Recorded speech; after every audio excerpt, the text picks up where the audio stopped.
Seorang pria asal Sumba, Matius Muda Kura alias Okto, 20 tahun, hanya bisa berjalan dengan dipapah akibat kaki kirinya yang menderita luka tembak di Mapolres Gianyar. Pelaku pencurian dengan pemberatan ini harus ditembak polisi karena berupaya kabur.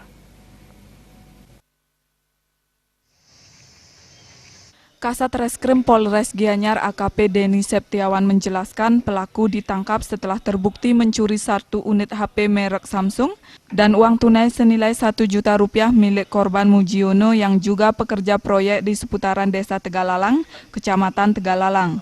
Dikatakan korban Mujiono kehilangan HP dan uang dalam tas. Tim Satreskrim Polres Gianyar yang dipimpin Ibda Andika Arya Pratama kemudian melakukan penyelidikan di sekitar TKP dengan memeriksa buruh proyek yang sedang beristirahat. Saat itu tim menemukan barang-barang milik korban berupa tas lempang warna coklat dan sebuah HP merek Samsung Galaxy tipe A5 yang sesuai dengan laporan kehilangan dari korban. Barang tersebut dipegang oleh tersangka Matius Muda Kura alias Okto asal kampung Kalebu Leton, Desa Merekehe, Kecamatan Kodi Bangedo, Sumba Barat Daya. Saat penangkapan tersangka berupaya kabur sehingga akhirnya ditembak oleh polisi pada kaki kirinya. Setelah berhasil dilumpuhkan, tersangka mengakui perbuatannya bersama dengan seorang temannya bernama Gabei. Teman tersangka saat ini sudah masuk daftar pencarian orang. Modus tersangka saat melakukan pencurian di Villa Karya dengan mencongkel jendela triplek bedeng tempat korban tidur. Kemudian mengambil barang milik korban berupa 1 buah HP, tas lempang warna coklat yang di dalamnya berisi uang tunai Rp1.000.000, SIM, dan KTP milik korban serta 1 buah speaker aktif.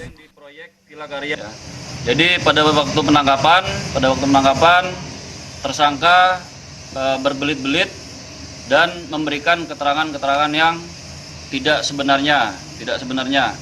Dan pada saat itu juga tersangka juga mencoba untuk melarikan diri dan mengelabui petugas.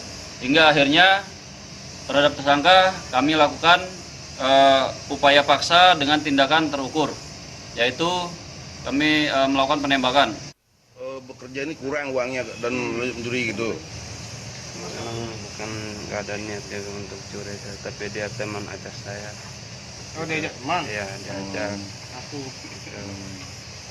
Itu bukan dijual, ada itu. Mau pakai? Ya. Kamu nggak punya HP? Ya.